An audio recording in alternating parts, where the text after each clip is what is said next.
I suppose mudbloods. That's what my kind is to him.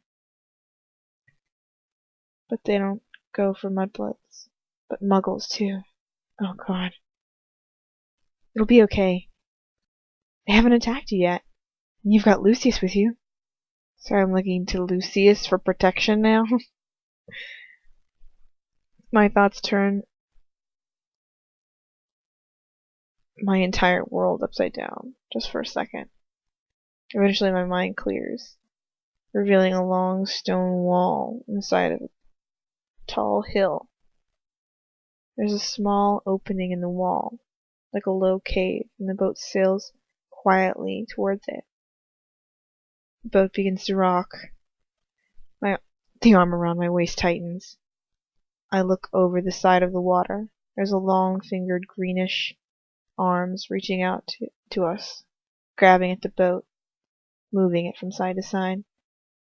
Voice, strange, musical, high-pitched voices. The mudblood! The mudblood tries to cross the water. Stop the mudblood! The voices all rise, merging together in a form of horrible, inhuman chorus. Lucius' grip around my waist tightens, bringing me so close to him that his cheek presses to the side of my head. Hold on to me. Hold on for all you're worth, and don't let go, do you understand? I look up at him. His face is taut with worry. I nod and move my arms back so that I can cling onto his arm, with my fingers as best as I can, with my hands tied together. He stares back at me grimly for a second before he's distracted as the boat starts to rock violently, swaying to and fro as the hands grab at the sides of it, pushing, pulling. Damn it! He mutters as he reaches for his wand and his robes. He points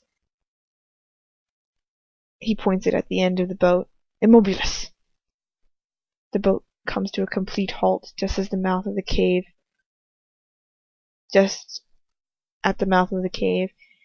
in the side of the wall. It's no longer rocking, but it's no longer sailing forward either.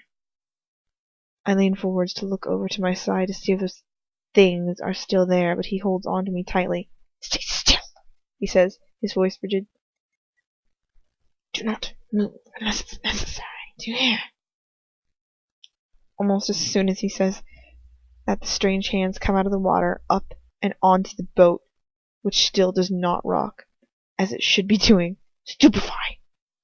The red light shoots from Lucius's wand towards the creature, but it just runs through them as if they were insubstantial as the air. Stupefy! He calls out. Avada Kedavra! Stupefy! Immobilis! But the spells just rush through the hands, not even touching them, as they grab at me, gripping at my clothes, my hair, my body, pulling me out of the boat. Lucius tries to keep his grip on me, and I try to hold on to him, but I can't because my wrists are tied together and my fingers aren't strong enough on their own. The hands of the creature are strong, too strong as they pull at me, wrenching me out of the boat, and shit! I'm going to go over. Hold on! Hold on!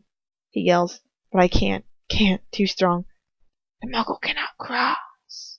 The musical voices ring with laughter. They wrench me out of his grip.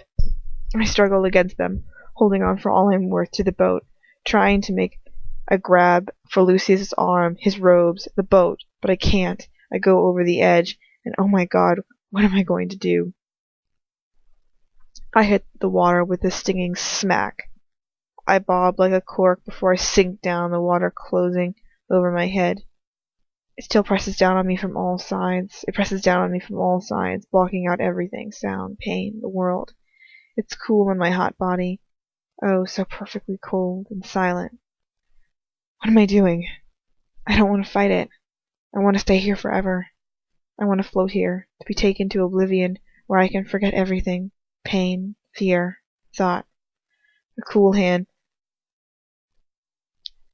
hands pull me down through the water, and finally I can put faces to the hands, greenish in color, with blank, white eyes, pointed teeth, which are bared in a smile as they laugh, dragging me down into the cold, deep dark.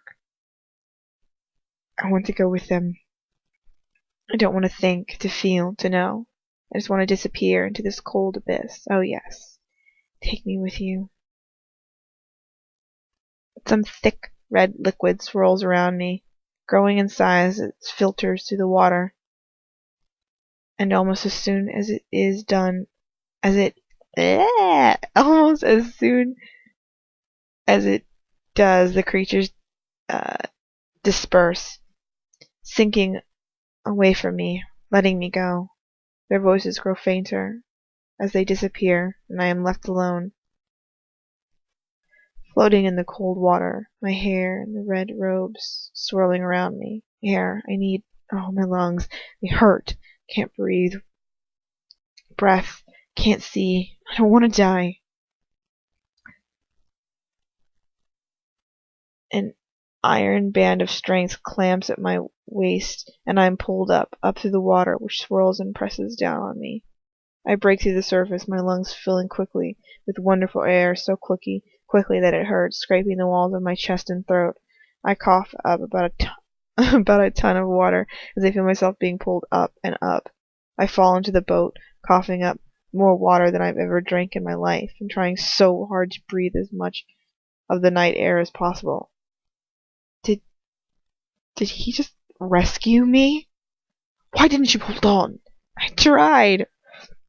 I gasped, wheezing the words between my out between coughs. No, not enough! His fingers bite into my wet shoulder. He's wet too, his blonde hair dripping around his shoulders.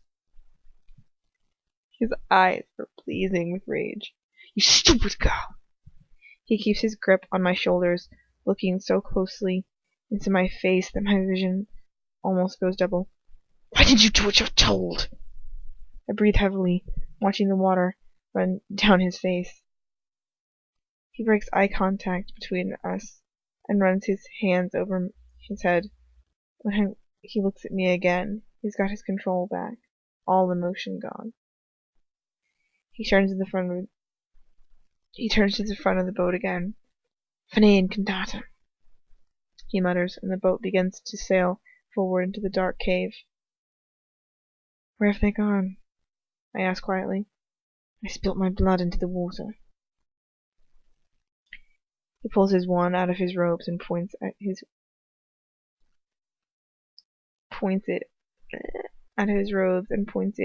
wand. He points his wand at his wrist, and the golden glow flows out of his wand and into a large cut gouged into his skin, which heals up quickly. How would that help me? I ask blankly. Those creatures go for mudbloods,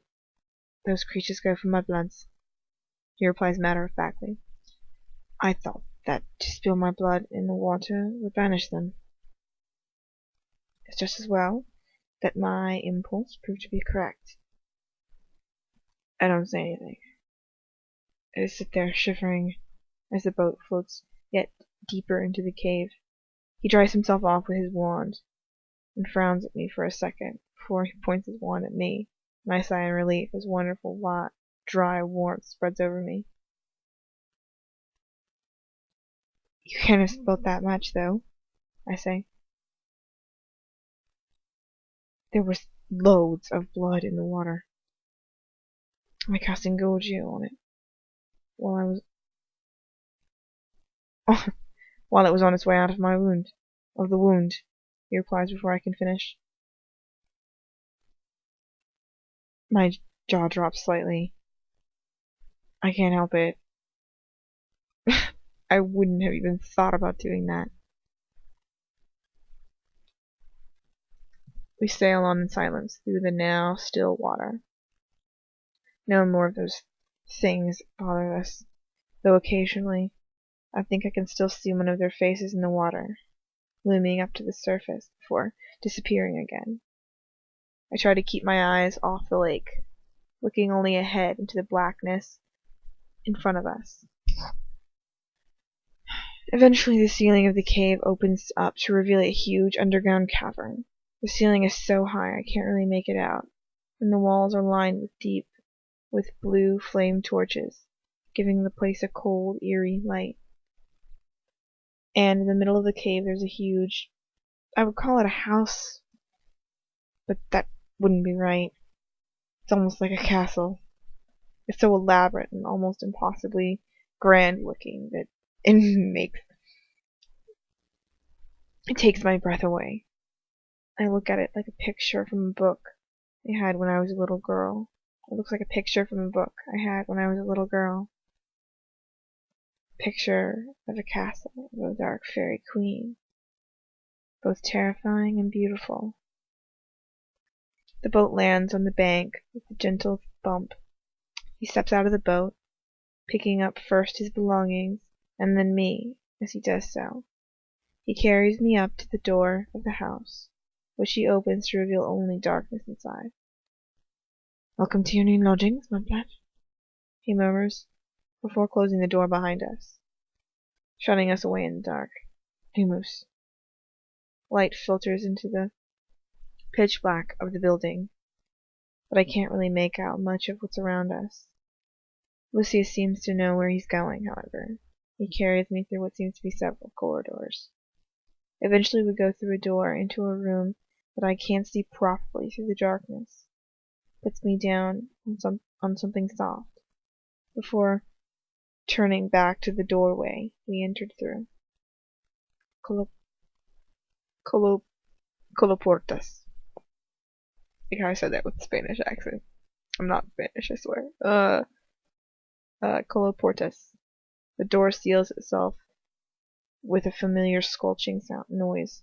I'm trapped once again in a room with a man that hates me. Same situation, different surroundings. Knocks. The room plunges into darkness as he mutters the incantation. I sit still, very still, not really knowing what to do. What's he doing? Is he still here? And then a dark, almost orange light fills the room to reveal that I'm sitting on a chassis lounge in the very dingy, very dank, and altogether very creepy Victorian parlor with no windows and one door. It's horrible. It's exactly the sort of place they talk about in children's horror stories, the ones that would terrify me and stop me from sleeping for weeks. And there are things in this place, nasty foul things, dotted around like decorations on the fireplace, on the floor, on the top of little tables. Skulls, dead animals, still strangely preserved, strange dusty bottles, which I am sure contain nothing benign. Lucius comes over to me and flicks his wand at my wrist and my ankles. The ropes tying them together unravel themselves, falling to the floor. I rub my wrists, trying to get the sensation back into them. He grips hold of my chin and looks me in the face, turning it from side to side. "Come on, then. What's the matter with you?" he asked impatiently. "What do you care?" I pull my face out of his grip. He says once before that he didn't want to touch me any more than necessary. The feeling is entirely reciprocated. "What's the use of a prisoner who can barely walk to me?" he says in exasperation. "I have plans for you, and they require your good health." I should have known that he's not about to help me because he feels sorry for me. But then, what's the point of fighting against it? If he genuinely is going to cure me, then I'm not about to complain. I roll off symptoms robotically, and he nods before turning away, going to the fireplace to conjure up a fire. I don't watch him. I can't really see what he's doing anyways. He's got his back to me. I look around the room. There are so many disgusting things just lying around everywhere and anywhere. Anywhere and everywhere. It's almost like Grimald's place was. But it's worse because at least Grimald's place had friends of mine in it, brightening the place up and trying to make it inhabitable. When was the last time anyone